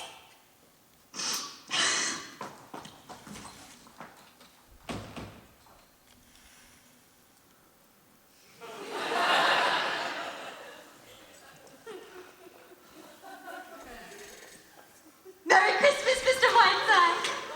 Oh, Miss Stanley. Merry Christmas. Well, I'm afraid I shouldn't be seen talking to you. You see, my brother is terribly angry. I just couldn't resist asking, did you like my Christmas present? Well, as a matter of fact, Miss Stanley, I haven't opened it yet. I haven't actually opened any of my Christmas presents. Oh dear, I was so anxious to. You know, I picked that present especially for you. I just knew you'd love it. It's right here. Won't you open it now? Okay. Miss Stanley, it's very nice of you thinking of me. It's lovely. I always admired these little old photographs. I was 22 when that was taken. That was my favorite dress. Do you really like it? I do indeed. Say, when I get to New York, I'll send you a little something. Would you? Oh, Mr. Whiteside, I would treasure it. Well, I must be off. Don't want to be late for church. Goodbye now. Until we meet again in another life. Goodbye, Miss Stanley. What is it about that woman? Sarah's got a little surprise for you, Mr. Whiteside. She's just taking it out of the oven. Thank you, John. Miss Preen! Miss Preen! Yes, sir. Get the damn door, will you? John is upstairs.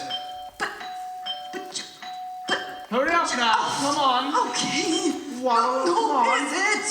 Polly Adler! I love you, Polly! Kiss me! Again! Don't be afraid of my mouth! Kiss me! I can feel the hot power in your American face!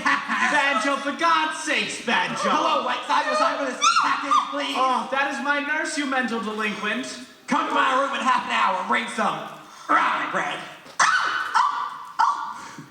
Mr. Whiteside.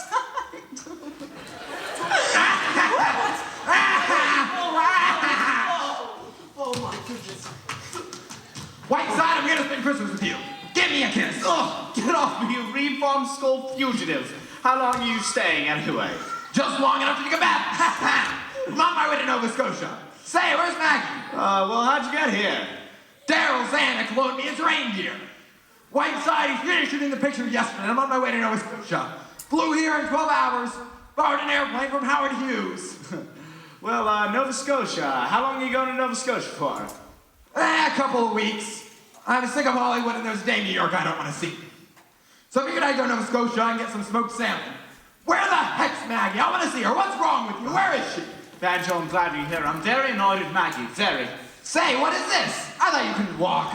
Oh, no, I've been all right for weeks. The point is, Maggie's turned on me like a viper. You know how fond I am of her. Well, she's repaying my years of affection by behaving like a fishwife. What are you talking about? But I never believed for one moment she was really in love with me. In love with who? I just got here. Remember? Listen, you Hollywood nitwit. A young newspaper man here in town. Huh. Maggie finally fell. What do you know? What kind of guy is he? Oh, shut up and listen, will you? Well, go on. What happened? All right, well, Lorraine Sheldon happened to come out here and visit me. Old hot pants? Here? Yes, and, well, there's this young newspaper man here in town, and he's taking Lorraine down to Lake Placid for 3 weeks to rewrite, so there you are. Maggie's in there crying her eyes out. Gee! Say, wait a minute. What do you mean Lorraine Sheldon happened to come out here? I smell a rat, Sherry. A rat with a robe. All right, but I only did it because I thought it was the right thing for her. Oh, sure. You haven't thought of yourself in years. Gee, poor kid. Can I go in and talk to her? No, just leave it be, Banjo. Is there a way I can help? Where does this guy live? This guy she likes. Can we, get hold of him? Now, Banjo, I don't want any phony warrants. Are you pretending to be J. Edgar Hoover? I've been through that all with you before. I got Lorraine out here, and now I've got to get her away. It's got to be good, Sherry. Lorraine's no dope. Now, there must be something that'll get her out of here like a bat out of hell.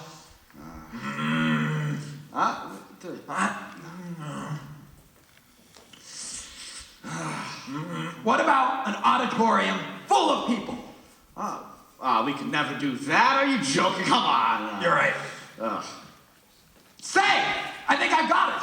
That fellow she screws about over in England. What's his name again? Lord Fanny or whatever it is. Oh, no. Bottomley. Banjo, no. Wait a minute, you don't catch on. No. We send Lorraine a cablegram from Lord Bottomley. No, Banjo, I catch on. Lorraine caught on too. It's been tried. Oh. I told you she was no dope.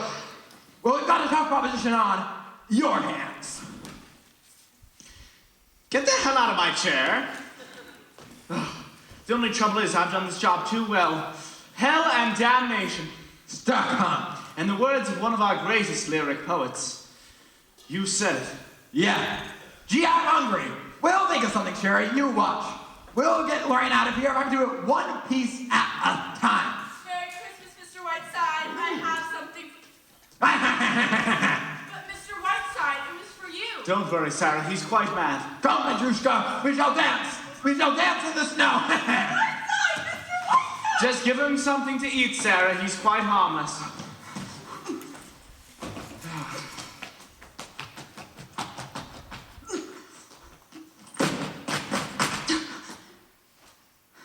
And just what does this mean? It means, Mr. Whiteside, that I am leaving. My address is on the desk inside. You can send me a check. You do realize, Miss Preen, that this is completely unprofessional. I do indeed. But I am not only walking out on this case, I am leaving the nursing profession.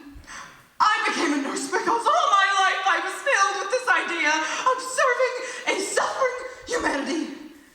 After 1 month with you, Mr. Whiteside, I am going to work in a munitions factory. From now on, anything I can do to help exterminate the human race will fill me with the greatest of pleasure.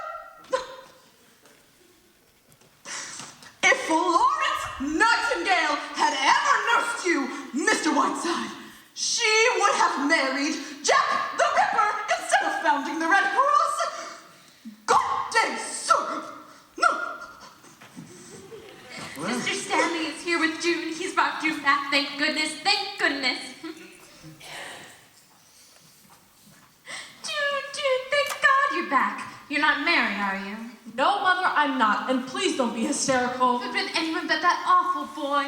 Thank goodness you stopped at Ernest. How did you do it? Never mind that, Daisy. Just take June upstairs. I have something I need to say to Mr. Whiteside.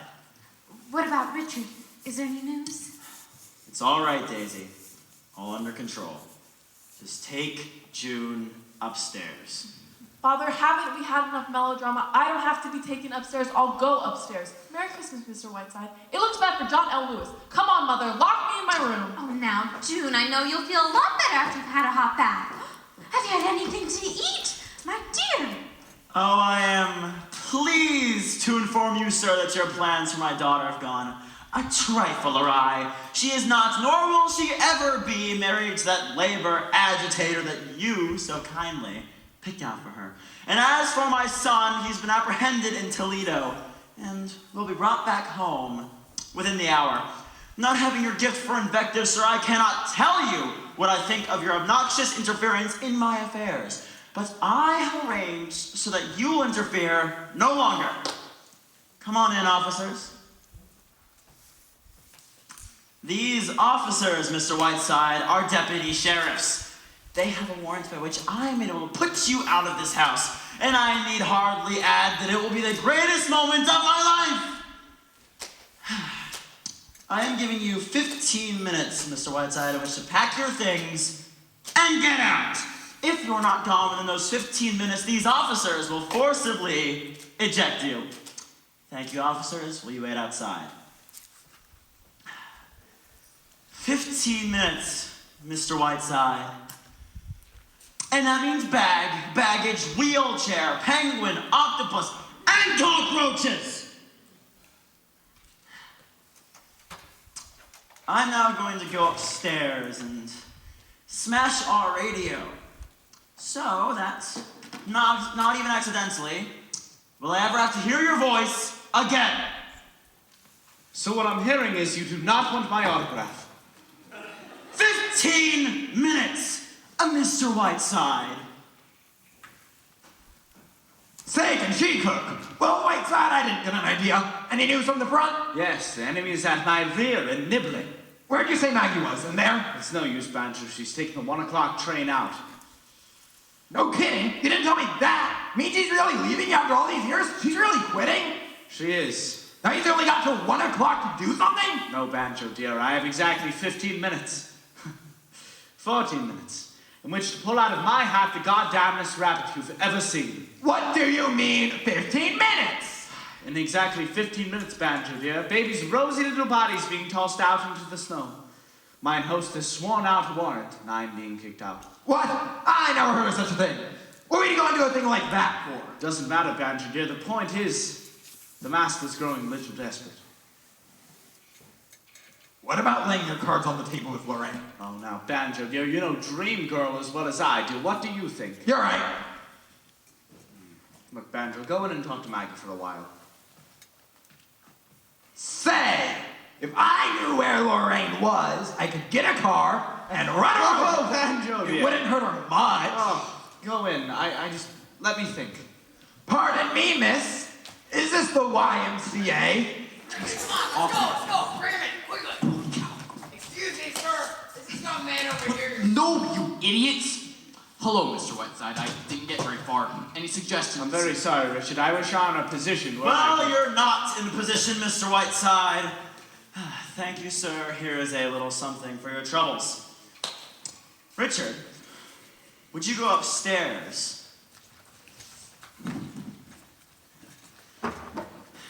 10 minutes, Mr. Whiteside. I brought you some oranges, Mr. Whiteside. Feeling any better? Superb, John. Tell me, is there any cyanide in this orange juice? Oh, very well. Go get the door. It's probably some mustard gas from an old friend. Say, that crazy fellow made a great hit with Sarah. He wants to give her a screen test. Good morning. Is Mr. Whiteside up yet? He is. Oh. Merry Christmas, darling. Merry Christmas. I've come to have Christmas breakfast with you, my dear. May I? Oh, of course, my sprite. John, go tell Sarah to make some breakfast for Miss Sheldon here. Better make 1-minute eggs. Yes, sir. Darling, it's the most beautiful Christmas morning out. The snow is absolutely glistening. Too bad you can't get out. No, I'll bet I'll see some of it. Now, I hear you're off to Lake Placid, my blossom. Oh, how'd you know? Did Bert tell you? Is he here? No, we passed it in a little while ago. You worked awful fast, didn't you, dear? Oh, darling, I've just swept off my feet by the play. It's fantastically good, and the only kind of part that comes along once every 10 years. Darling, I'm so grateful for you. Sometimes I think you're the only friend I have in the world. Thank you, dear. Say, what time did you say you were leaving? 4 o'clock, I think. You know, quite apart from everything else, Sherry, Bert's a very attractive man. It makes squaring accounts with him as vitriol a pleasure. In fact, everything's worked out beautifully, Sherry, ma'am. I'm going to give you a Christmas present. Anything you want, anything at all. I'm so deliriously happy that... Oh, that sounds like Banjo. Is he here? He is, my dear. Oh, just a family circle gathering for Christmas. My, how time flies when you're having fun. Why, hello, sweetie pants. And how are you? Very well, Banjo. Thank you. And how are you? I'm fine. How's the mattress business, Lorraine? Very funny, Banjo. It's too bad your pictures aren't as funny as you seem to think they are. Ooh, you got me there, Mama. Say, look at the pink, Lorraine. Anything in the wind, Whiteside? Not a glimmer. What time does the boat sail? Oh, about 10 minutes. What boat is this? The good ship up the creek. Just did everything except the New Year's Eve broadcast. Wasn't there a schedule on that? Yeah, I believe it's over there someplace. Thank you. Oh, New Year's Eve. Bert and I were here up in Lake Placid. You were up there once, Sherry, weren't you? Isn't it lovely? It's nothing but cold and clear night. That must be Bert now. You know, I'm quite looking forward to Lake Placid. Bert's the kind of man who will do all winter sports beautifully. Will you get time? Yes, come on in. American Express. Yes, bring it in. Why, Sherry, what's this? Oh. Where do you want this put? Right up here, Spawn. Well, if there was one thing I needed right now, it was an Egyptian mummy. Say, Banjo, who's it from? Merry Christmas. From the Khedive of Egypt? What did you send him? Grants too? 5 minutes, Mr. Whiteside.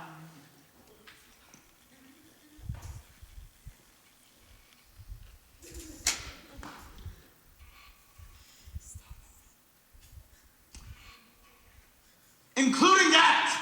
Sherry, what is all this? And who's that man? Well, he comes in every now and then and announces the time. I pay him a tidy sum. But what are it for, Sherry? I lost my watch, Lorraine. Mr. Whiteside, I think you're really gonna. Oh, for the love of God, go away! I'm sorry, you're obviously busy. I'm sorry. Excuse me. I read another chapter on the left kidney. I'm gonna wait in the library. I think you're gonna like it. Darling, is that Plump again? Oh, dear, I wonder where Bert is. Darling, you're not very Christmassy. You're usually bubbling over on Christmas morning. Who sent you this, Sherry? The Khedive of Egypt? It is quite beautiful. I must go to Egypt someday. I really must. The first time I went to Pompeii, I cried all night. All those people, all those lives. But where are they now? Don't you ever think about that, Sherry? Here once lied a woman, like myself. A woman who once lived and loved with all the same passions, fears, jealousies, hates. But what remains of it even now? Just this and nothing more. A span of 4,000 years, a mere atom in the eternity of time. Here am I, woman, living out her life. I want to cry. But I mustn't talk that way. It's Christmas, it's Christmas. Ah, say, Lorraine, dear, have you ever played St. John? Why, no, I haven't, Sherry. What makes you ask that? Well, when you stood in that mummy case, there was an absolute halo about you. Why, Please, Sherry, how sweet. step into it again, dear. Sherry, you're joshing me, aren't you? My dear, I don't make light of these things. I was deeply moved. Please, step into it again. Well, I don't know what it is that I did, but I feel too silly. Oh, Lorraine, dear, in that single moment you approached the epitome of your art, and you should not be ashamed of it. Please, go right on in. Darling, you have me all choked up. Dust thou art, and dust to dust. Oh, thank God! There's service for you. Oh, will she be all right in there? Oh, sure. She can breathe easy. I'll let her as soon as we get on the plane. Say, what are we going to do now? How are we going to get this out of here? I have no clue, Banjo. That's the next step. Think fast, Captain. Think fast. This is everything, Sherry. I'm leaving 3 carbons. Is there anything out there? What is in this basket? Nothing at all. Thank you, Maggie, dear. Do you want this picture? No, take everything. Actually, Maggie, could you hand me the picture, please? The only thing I haven't done is put all your broadcasts in order. Do you want me to do that?